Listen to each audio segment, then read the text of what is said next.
Morning. Good to talk to you. A lot of people are asking the question this morning, we don't really remember Keir Starmer talking about resetting his relationship with the EU or this country's relationship with the EU. It's not quite clear what it's going to end up as, but we all suspect, do we not, that this will not be necessarily to Britain's advantage. That's my worry, certainly. We want better relationships with everybody we trade with. That's just common sense. Yeah. What we don't want is to be paying a very heavy price in cash for it. And if there are disputes about any relationship we come to, then we want to be at the judgment table. It appears, and we don't know, that the judge and jury, if there are any disputes, is going to be the European Court of Justice, of which we won't be represented. So that's damaging the sovereignty and our own control of ourselves. There are issues about fishing rights, why we should be giving fishing rights away. I don't see. So there are some pretty fundamental principles about sovereignty here, as well as practical things about finance. The Labour whips, I'm sure, later this year will be asking me to vote for some pretty unpleasant cuts in welfare. Yeah. If we're wasting money paying the EU for things that we shouldn't be paying the EU for, then that's going to be a very difficult discussion to have with the whips. Quite. And isn't it the case that an awful lot of, shall we say, the enmity between the UK and the European Union since the referendum in 2016, and maybe even more since 2019, when we actually physically left, or we voted to leave and we left in 2020, a lot of that enmity has come from the EU itself, like a lot of the kind of, shall we say, spiteful decision-making that's been done, the punishment of people who had homes in Europe, the fact that you can't take your pet there as much as you used to be able to, the fact that they wouldn't let us use electronic gates if there were electronic gates to use. I was saying earlier, that hasn't been a hindrance for me to go to Europe, because I just go in the line where there isn't anyone, because everyone else is in the EU line. And you go, as a Brit, you go through pretty quick, actually.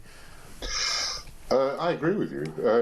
At the time of leaving and the horrible period between the referendum and actually leaving, when the Commons got itself into a mess, I used to have a whole series of quotes from commissioners and other leading EU figures that were all similar, saying that they were going to punish the United Kingdom for leaving the EU, partly because they didn't want anybody else to leave, because it's a bit of a ramshackle organisation at the moment where they don't agree. So you're absolutely right on that. They've been trying to punish us, and I don't think we should be paying cash or in terms of going away our control of our own laws, because they wanted to punish us for doing what we were entitled to do, which was to leave the European Union.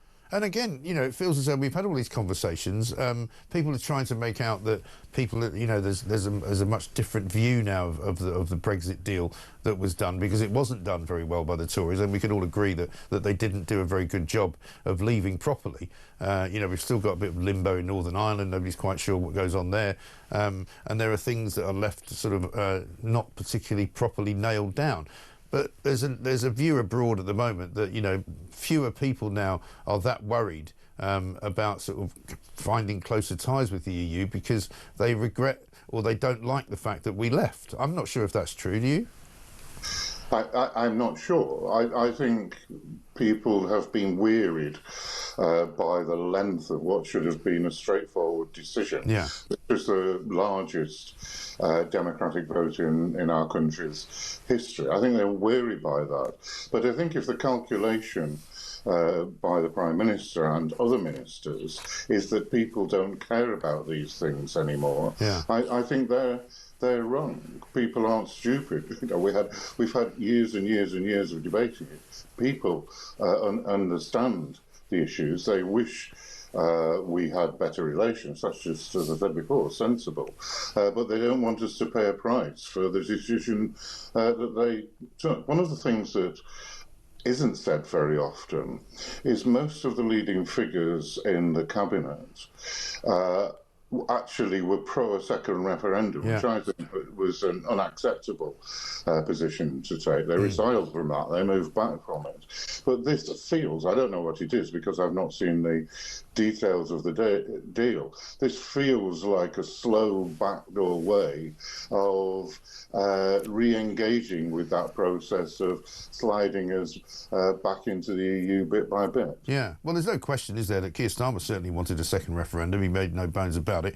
But he's a man who I think even by most standards has been quite surprising in the way that he manages to change his mind on all manner of things, including his speech last Monday on immigration, his decision-making on the pensioners' winter fuel allowance, many other points of policy that the Labour government have now completely and utterly changed their view on.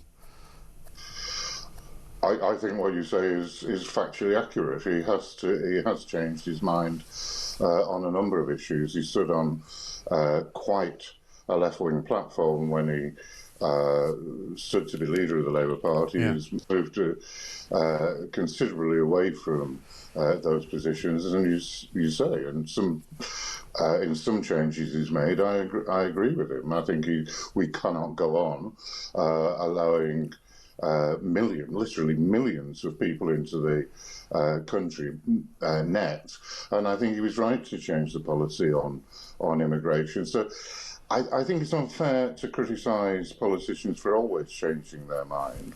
The world changes; you have to respond to that. No, I don't criticise him for. I don't criticise him. You're right; he has changed his mind. Yeah. No, I don't criticise him for always changing his mind, but I do criticise him for changing his mind always, because he seems to change his mind on absolutely. It's a question of where you put the always, really, isn't it? I mean, how do you feel as a backbencher, Graham? I mean, you've always seemed to me to be a relatively sensible Labour MP. We've spoken to you many times over the years. I mean, I must confess, I didn't think I would particularly enjoy the Keir Starmer Labour government, because I thought a lot of things would happen that I didn't agree with, which is fair enough. But I didn't really expect them to be quite so incompetent as this. I have been very disappointed with the decision on the winter fuel allowance, which wasn't flagged up. I was very disappointed that there was no limit put on the amount people would have to pay for social care.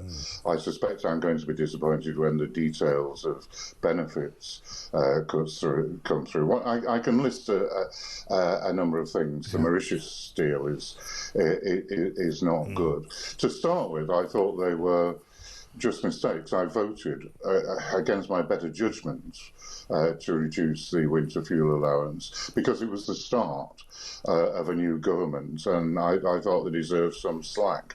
But they continue to be making decisions that I find difficult to justify. And as I said before, if we're going to spend money getting things that are just common sense with the EU, then it is going to lead to very difficult conversations between a lot of Labour MPs and the whips. Yeah, and does that put Keir Starmer in a difficult position? I mean, is there going to be moves from within? And I know it's not easy in the Labour Party to change leaders, but what sort of pressure is there building on that? I very much doubt that Keir Starmer will be changed. I wanted a challenge to be made to Gordon Brown at the end of the last Labour government, and there appears to be no appetite ever within the Labour Party to change leaders. We're almost the exact opposite of the Conservatives, who change their leader at the drop of a hat. So I don't think that's going to happen. What I'm going to focus on is helping the government to make better decisions. Yes, well, that would be nice for some of us anyway. Graham, good to talk to you. Thanks very much indeed. Graham Stringer, Labour MP there, with a slight note of, shall we say, caution about Keir Starmer and some of his views. I mean, I don't criticise people for changing their views, but I do criticise Keir Starmer for changing his view on everything, all the time, constantly. Whatever wind blows in his direction, that's what he then decides to support.